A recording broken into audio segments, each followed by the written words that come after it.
Bonjour chers frères et sœurs. Après avoir parlé de l'eau potable bradée par Alassane Ouattara pour l'intelligence artificielle, la Côte d'Ivoire, les Ivoiriens ne sont pas contre l'intelligence artificielle. Mais dans toute chose, il faut une volonté politique pour dire voilà la quantité qu'on peut donner, voilà la quantité qu'il faut pour les humains. Mais là, Ouattara a décidé de brader toute l'eau potable et il préfère les machines aux hommes. Ici, nous allons comprendre ce qui se passe dans l'armée. Vous voyez, le 25 avril 2026 tombait Sadio Camara au Mali. Le 8 mai 2026 est tombé Guéba Fabien, un officier, un capitaine de l'armée ivoirienne qui était en poste à Bouna. Hier ou avant-hier vient de s'éteindre le général Alidem Justin, chez lui à la maison. Après quoi? Après la révélation de Tchani sur les militaires qui s'apprêtent, plutôt les mercenaires cachés dans les forêts ivoiriennes qui s'apprêtent à attaquer l'AES. Donc, vous avez deux officiers de l'armée de terre, pas de l'armée de l'air, c'est pas que l'officier Guéba Fabien soit de l'armée de terre et le général Alidem Justin soit de la marine. Et non, les deux appartiennent à l'armée de terre. Et c'est l'armée de terre qui s'apprête à lancer une offensive contre l'AES avec des mercenaires cachés dans les forêts. Alors, quand vous avez une idée exacte de l'origine de ces deux officiers, l'autre de l'infanterie, mais l'autre, le Alidem, est le commandant, le chef d'état-major adjoint de l'armée de terre, alors il faut qu'on se pose des questions. Mais avant qu'on se pose des questions, il faut que vous compreniez la philosophie de gouvernance en Côte d'Ivoire. Tchani et Ibrahim Traoré, les présidents Tchani et Ibrahim Traoré, nous ont parlé de la lutte contre l'intégrisme musulman. Eh bien, Ouattara est assis sur l'intégrisme musulman. C'est la seule manière de manipuler les musulmans de Côte d'Ivoire et les musulmans africains pour aller contre leurs propres frères musulmans comme s'ils étaient pieux que les autres. Alors, pourquoi je le dis? Je le dis parce que depuis avant-hier, je vous montre, par exemple, l'alcool, le musulman Alassane Ouattara qui pousse les Ivoiriens, l'électorat du président Gbagbo, à aller prendre l'alcool à gogo. J'ai parlé de papier hygiénique de la fille de Kandia Camara. Kandia Camara qui n'utilise pas les papiers hygiéniques et qui utilise ceux qui viennent des États-Unis. Mais dans les deux cas de figure, nous voyons que les intégristes musulmans sont protégés. Parce qu'ils n'utilisent pas de papier hygiénique, ils ne boivent pas normalement de l'alcool. Et ici, les deux morts ne sont pas des musulmans. Il n'y a pas un musulman. Les deux morts, il y a un Fabien et un Justin. Vous voyez, qui ne sont pas liés à la philosophie de gouvernance de Ouattara qui a choisi de faire du rattrapage ethnique et qui a décidé de faire de l'islam la religion victorieuse en Côte d'Ivoire. Les autres religions doivent disparaître. Mais nous savons que lui-même, il ne pratique pas la religion musulmane, mais il l'utilise pour pousser les jeunes manipulés, comme le coupeur de tendons et autres, à aller s'attaquer à leurs propres frères musulmans et à éliminer leurs frères ivoiriens. C'est dans ce contexte-là que vous devez comprendre ce que je vais vous montrer. Alors, nous avons un commandant, un général, le chef d'état-major, Chérif Ousmane, et son adjoint, qui est Alidem. Ça encore, ça entre dans la philosophie de gouvernance de Ouattara. Pourquoi? Parce que, en général, les gens qui sont proches de Ouattara sont pas aussi lettrés, sont pas aussi formés. Et on met toujours un adjoint bien formés pour soutenir celui qui est avec Ouattara parce qu'il est lié à l'intégrisme musulman. C'est-à-dire il a une mentalité de terreau-terreau. Alors nous allons voir la figure des deux. Le commandant, le général, le chef d'état-major Chérif Soussman et la formation de son adjoint à l'IDEM qui vient de nous quitter. Observez. Dites-le, IB c'est fini. Le président de la République de Côte d'Ivoire, si vous avez vos frères, vos enfants, vos amis, dites-le, IB c'est fini. Le président de la République de Côte d'Ivoire, c'est le président Alassane Ouattara. La dernière fois que nous on arrive à Bobo, puis on ne tire pas. La prochaine fois, on ne va pas réfléchir.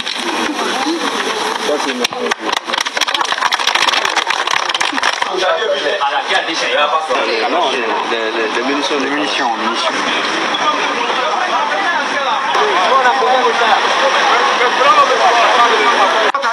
Si vous avez vos frères, vos enfants, vos amis, dites-le, IB c'est fini.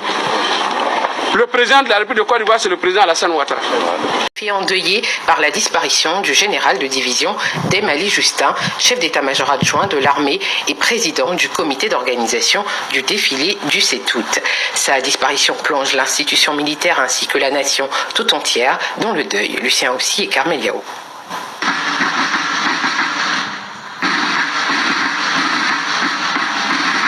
Officier général reconnu pour son professionnalisme, sa rigueur et son engagement sans faille, le général de division Dame Ali Justin aura consacré l'intégralité de sa carrière au service de son pays. Formé à l'École des forces armées de Bouaké, il a gravi tous les échelons du commandement au fil d'un parcours dense et exemplaire. Une carrière marquée par des responsabilités successives dans les domaines de l'instruction, des états-majors et des opérations. Il a notamment servi au sein de la force d'intervention rapide para-commando avant de commander l'école nationale des sous-officiers d'actifs, puis la 2e région militaire de la Loi.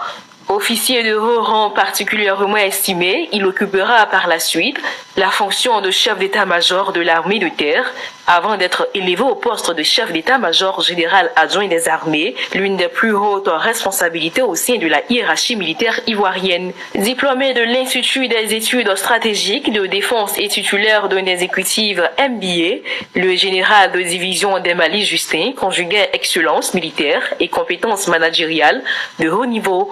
Son parcours a été salué par de nombreuses distinctions, tant ivoiriennes qu'étrangères, venues récompenser des années de service exemplaire et de dévouement à la nation. À la tête du comité d'organisation du prochain défilé du 7 août, jour de la fête de l'indépendance, le général de division Dame Ali Justin s'était investi jusqu'aux derniers instants dans la préparation de cet événement majeur pour le pays. Sa disparition constitue une perte immense pour les forces armées de Côte d'Ivoire qui perdent l'un de leurs officiers généraux les plus expérimentés et respectés. C'est aussi une grande perte pour la nation tout entière qui salue la mémoire d'un serviteur exemplaire de la patrie. En effet, le premier s'est fait valoir parce qu'il a été celui-là qui a utilisé les armes pour installer Ouattara. Il a éliminé son propre frère d'armes, IB, parce que pour eux, IB voulait prendre la place d'Alassane Ouattara, disons, se présenter comme président, ce que IB a refusé d'admettre. Mais ici, il dit tout haut, c'est Alassane Ouattara le président. Ça, c'est l'esprit des terreau-terreau. On ne discute pas les ordres. On est venu, on a cherché à combattre le président Gbagbo, on a refusé d'accepter la décision de la Cour constitutionnelle. Ce sont les armes qui ont parlé, sont les armes qui ont installé Alassane Ouattara sous la supervision de Sarkozy.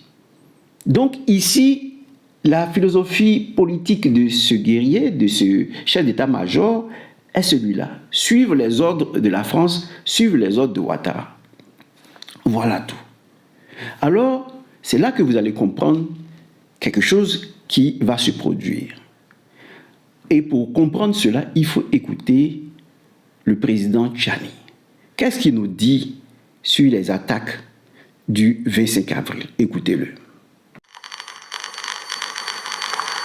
Travaillons pour notre pays, pour notre espace. Les défis ne sont pas imaginaires, ils sont réels. Le Mali a fait l'objet d'une attaque sauvage le 25 avril. Cette attaque-là a été conduite avec la complicité des pays africains voisins au Mali. Et c'est ça que nous devons combattre. Ils ont attaqué le Mali par 3 axes. Un axe qui est sorti du nord Bénin, passé dans notre Gourma et le Burkina, 3 colonnes pour faire jonction et aller attaquer soit Gao, soit Sévaré. Un autre axe est sorti de la Côte d'Ivoire. Il y a une forêt où les Ukrainiens qui viennent former ces mercenaires-là atterrissent en Côte d'Ivoire avec des visas pour visiter la Côte d'Ivoire qu'ils obtiennent à partir d'un pays qui est non loin de l'Ukraine, voisin à l'Ukraine, que je tairai le nom, avec comme destination la Côte d'Ivoire. Il y a une forêt qui s'appelle le Yelli. C'est là-bas que tous ces terroristes-là sont formés en Côte d'Ivoire. C'est le deuxième axe. Et le troisième axe est venu de la Mauritanie. C'est ce que j'ai dit. Et vous vérifiez sur toutes ces positions-là que je viens de citer, dans tous ces pays-là, s'il n'y a pas de forces françaises qui sont à l'œuvre. Les services français sont dans ces pays que j'ai cités et c'est ces services français, peut-être à l'insu ou au-dessus de ces autorités qui organisent ces actions contre nos pays. Le 25 avril 2026, les 7-8 attaques simultanées qui se sont produites au Mali viennent de ces 3 axes. Les Français vont vous dire qu'ils ont quitté la Côte d'Ivoire. Mais c'est une chimère, je l'ai dit. Au 43e Bima, même le 30 mars passé, 30 mars 2026, là, ils ont formé des gens sur l'utilisation des drones. Les drones kamikazes, les drones que vous voyez utilisés sur nos positions. Donc c'est ce que j'aimerais dire au peuple de la Confédération. Les défis sont énormes. Il a parlé des 3 phases, les trois attaques qui sont venues. Une attaque est venue du Bénin, une attaque est venue de la Mauritanie, l'autre est venue de la Côte d'Ivoire. Ça veut dire que quelque part, l'armée de Côte d'Ivoire était appelée à aller éliminer Assimi Goïta, donc à intervenir au Mali. Et on comprend dans ce contexte pourquoi il est mort, pourquoi il a été éliminé, Guéba Fabien. Parce que c'est un officier qui a dû refuser les ordres. Et il est tombé. On a parlé d'un accident. Écoutez le chef d'état-major parler de cet accident. Ce matin, nous avons été tristement réveillés. Je dis bien tristement réveillés. On se lève avec beaucoup d'énergie habituellement, surtout les vendredis, parce que c'est le week-end. Mais là, ça n'a pas été bon, parce que le capitaine Guéba Fabien, du 1er bataillon d'infanterie, aux environs de 1h du matin, serait sorti lui-même à bord d'un pick-up pour aller en ville atterrir. Il a pris un véhicule, il allait en ville. Donc, de retour, pour aller faire quoi, je ne sais pas, ça je ne peux pas vous dire, je pense que les enquêtes au niveau de la zone opérationnelle vont nous situer. Donc, de retour, en retournant au camp, à pratiquement près de 200 mètres du poste du cantonnement, Bon, personne n'a vu ce qui s'est réellement passé, mais c'est la sentinelle du cantonnement qui voit un véhicule, je veux dire, les phares allumés à une distance à peu près 200 mètres de lui. Donc il alerte maintenant sa hiérarchie qui désigne un certain nombre d'éléments qui se déposent sur les deux. Et c'est le capitaine à bord de son véhicule qui a donc fait une sortie de l'eau, donc un tonneau.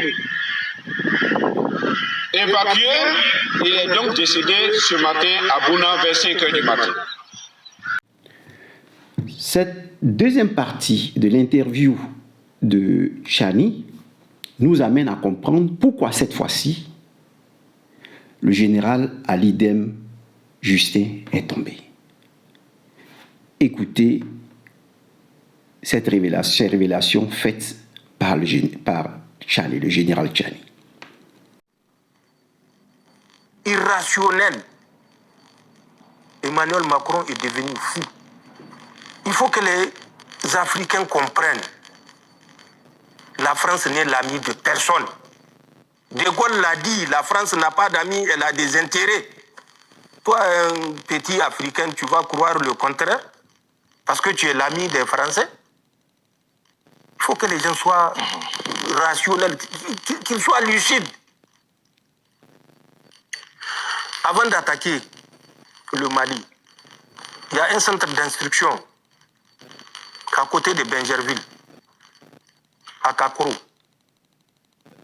Les gens n'ont qu'à aller voir le registre du 15 avril au 22 avril. Le matériel qui est sorti de ce centre d'instruction, ils viendront nous donner la réponse. Qu'est-ce qu'on a fait croire aux soldats ivoiriens? Que le Burkina va les attaquer. On les a mis en alerte. C'était juste pour couvrir une manœuvre. Et c'est ce qui me convainc que les autorités ivoiriennes sont au courant de tout ce qui s'est tramé contre le Mali, contre le Niger, contre le Burkina. Mais nous avons d'autres preuves de réunions et de budgets en millions de dollars. Au moment opportun, nous allons, si l'occasion nous est offerte, les confronter avec ceux qui disent que ce que nous disons n'est que baliverne. Nous faisons face à une adversité et à un acharnement de l'Europe qui soutient de façon consciente Emmanuel Macron, puisque l'Europe voit ce qui se passe et ce qui est derrière tout ça, c'est la France. Le président Tchani nous dit qu'ils ont fait croire à l'armée ivoirienne que de la forêt, de l'école d'instruction de Benjerville, la forêt de Benjerville, eh bien, ils ont fait croire aux soldats ivoiriens que l'armée aurait été attaquée par l'armée burkinabé. Et ils ont profité pour faire sortir des engins, des armes. Alors, pensez-vous qu'un homme aussi honnête, aussi compétent que le général Ali Dem Justin aurait accepté cela? Non. Il n'aurait pas accepté cela. Et voilà que il a dû s'opposer à la sortie de ses armes. Parce que nous savons qu'en Côte d'Ivoire, Ouattara met un intégriste religieux, et puis, comme l'intégriste religieux est incompétent, il met un compétent, et Ali Dem est compétent. Ce sont eux-mêmes qui l'ont dit. Il a fait ses études, il a eu de grands diplômes à l'EFA et autres. Et il est plus formé que Chérif Ousmane. Donc, quelque part, cet officier intègre a dû s'opposer à la confrontation avec ses frères d'armes du Mali. Parce que rien ne les poussait à cela. Puisqu'ils ont voulu manipuler les militaires ivoiriens. C'est ce que nous dit Tchani.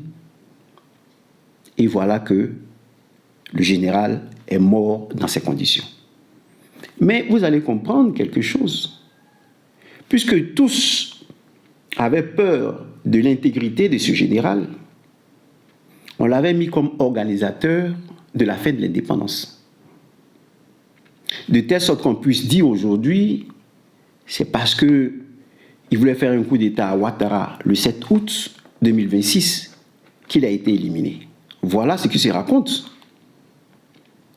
On dit tout haut qu'il est tombé sans expliquer le pourquoi, mais de manière discrète, sous cap, on dit « Ah, il a voulu faire un coup d'État à Alassane Ouattara ». Vous voyez, cette théorie du complot est celle-là que nous avons connue avec la mort de Gon Coulibaly. Ouattara voulait mettre comme Premier ministre son frère Téné Birahima Ouattara pour succéder à sa personne. Il fallait trouver un alibi, des arguments plausibles, légitimes pour faire partir cet homme qu'il savait bien malade. Et ils l'ont poussé à la porte. Et il est tombé sur son lieu de travail. Et Ouattara s'est ainsi débarrassé de quelqu'un, un obstacle qui gênait son petit frère. Celui qui ne croit pas à ça, je vous donne un autre exemple. Le cas d'Ahmed Bakayoko. Vous savez qu'à l'Hôtel d'Ivoire, Ahmed Bakayoko a dû rencontrer Alassane Ouattara et c'était rude. Il voulait le poste de Premier ministre. Et il s'est battu pour l'avoir. Mais quand il l'a eu, c'était un portefeuille vide. Ce n'était pas lui qui dirigeait, c'était les Patrick Haché qui dirigeaient. Il n'avait aucun rôle. Il a été nommé Premier ministre. Et comment il a fini? On a fini par l'accuser d'être le plus gros trafiquant de drogue d'Afrique de l'Ouest. Vous voyez? Parce qu'il fallait l'éliminer pour pouvoir mettre à la place Téné Birahima Ouattara. Le Pansoro Guillaume était Premier ministre. Ils l'ont enlevé, ils l'ont mis au Parlement. Il tenait à revenir être Premier ministre. Il a été contraint à l'exil puisqu'il a demandé même, il a osé demander être président. Il a présenté sa candidature pour être président. Alors là, ce crime de lèse-majesté, il a payé sa chair en exil depuis longtemps. Vous voyez, comme pour vous dire que Ouattara fait tout pour enlever tout obstacle devant son petit frère Téné Birahima Ouattara.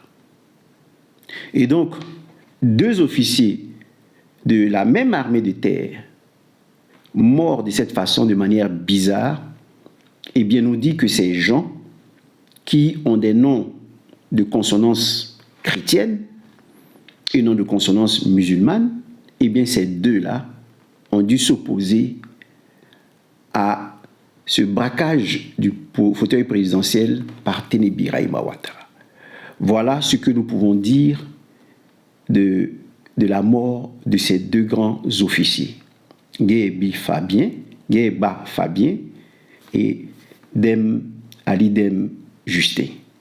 Que leur âme repose en paix, mais vous assistez ici à une purge dans l'armée. C'est-à-dire, les gens qui vont aller au front, ce sont les Ivoiriens de souche. Et derrière eux se tiendront les extrémistes religieux, les militaires extrémistes religieux, qui vont rester là parce que il faut que la Côte d'Ivoire soit dirigée par des terreaux intégristes qui vont obéir à tout ce qu'on leur dit pour la gloire d'Allah. Alors que ce sont des gens dont les œuvres ne sont pas celles que veut Allah, que veut Mahomet, que veut le Coran. Ce soir, nous allons méditer pour savoir pourquoi des chrétiens qui confessent Jésus-Christ et qui prennent l'Eucharistie se retrouvent eux aussi en enfer. Puisqu'on a dit hier que de nombreux musulmans passent en enfer parce qu'ils se contentent du sacrifice des moutons. Et Dieu dit dans Hébreux chapitre 10, si j'ai oublié de le dire hier, dans Hébreux chapitre 10, qu'il n'agrée pas le sang des animaux. Il agrée le sacrifice de Jésus-Christ. Mais eux, ils ont été éduqués, comme les Juifs d'ailleurs, au sacrifice des animaux. Alors ils doivent arriver au sang du Christ, au sang de l'agneau de Dieu qui expie le péché pour pouvoir entrer au paradis. Donc ils sont tous obligés d'aller se purifier au purgatoire pour entrer au paradis. Aujourd'hui, nous allons voir pourquoi les chrétiens, ces chrétiens, qui eux confessent Jésus-Christ, vont à l'Eucharistie, à la table eucharistique, se retrouvent quand même en enfer. Normalement, ils devaient être tous au paradis. Pourquoi se retrouvent-ils en enfer? Pourquoi des chrétiens se retrouvent-ils en enfer? Alors qu'ils confessent Jésus-Christ, ils demandent à ce que le sang de l'agneau les purifie. Pourquoi se retrouvent-ils en enfer? C'est de cela qu'on va parler.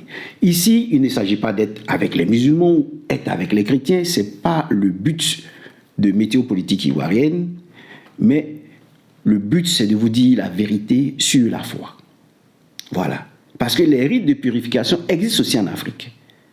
Mais ce n'est pas suffisant, comme le dit Dieu, pour pouvoir entrer dans le ciel. Les rites de purification existent dans les religions révélées. Mais ce n'est pas suffisant pour entrer dans le paradis. Il faut le sang de Jésus.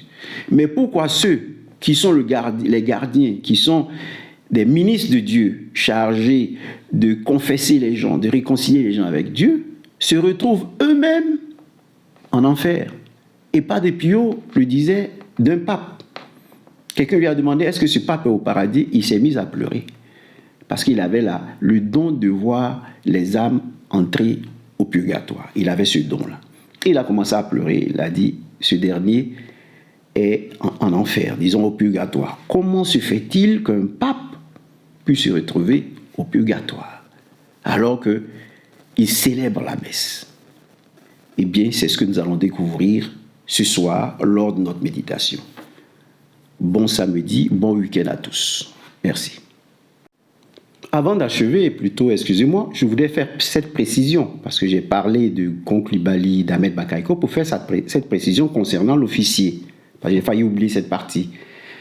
Parce qu'il faut comprendre que lui, le général Alidem, on l'a mis organisateur de la fête de l'indépendance pour pouvoir dire qu'il a voulu faire un coup d'État. Parce qu'il s'est déjà opposé à certaines prises de position du ministre de la Défense, Teni Birahima Ouattara. Parce que Tchani en parle. L'armée a été manipulée par son ministre de la Défense. Donc, on voulait la battre, on lui a dit organise la fête de l'indépendance et on l'élimine pour faire croire que c'est lui qui voulait faire un coup d'État. Voilà pourquoi il a été, disons, zigouillé. Voilà, pour utiliser un terme militaire. Vous voyez? Donc, il faut comprendre que la méthode de Ouattara est pareille. On veut éliminer Coulibaly, on trouve des méthodes. On veut éliminer Ahmed Bakayoko, on trouve des méthodes. On veut éliminer Alidem, on le met à la tête de l'organisation de la fête d'indépendance pour l'accuser demain d'être celui-là qui voulait faire un coup d'État.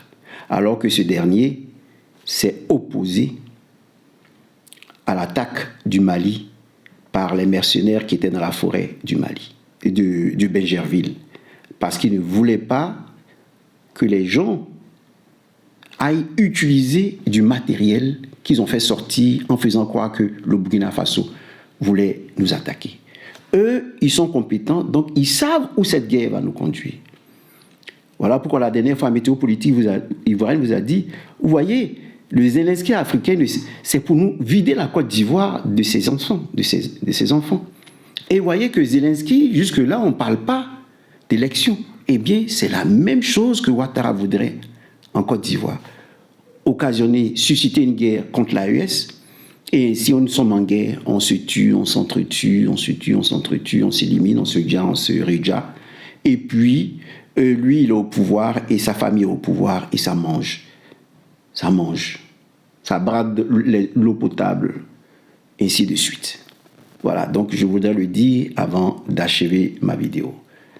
Donc, merci. Et comme je vous l'ai dit, pour la méditation, ce soir, nous allons méditer sur les chrétiens qui vont en enfer alors qu'ils connaissent le mystère du sacrement, le mystère du sang précieux de Jésus. Le mystère du sang précieux de Jésus. Ils le connaissent et pourquoi ils vont en enfer. Alors, j'ai failli oublier cette partie, donc j'ai tenu à vous le rappeler avant de mettre fin à cette vidéo. Merci.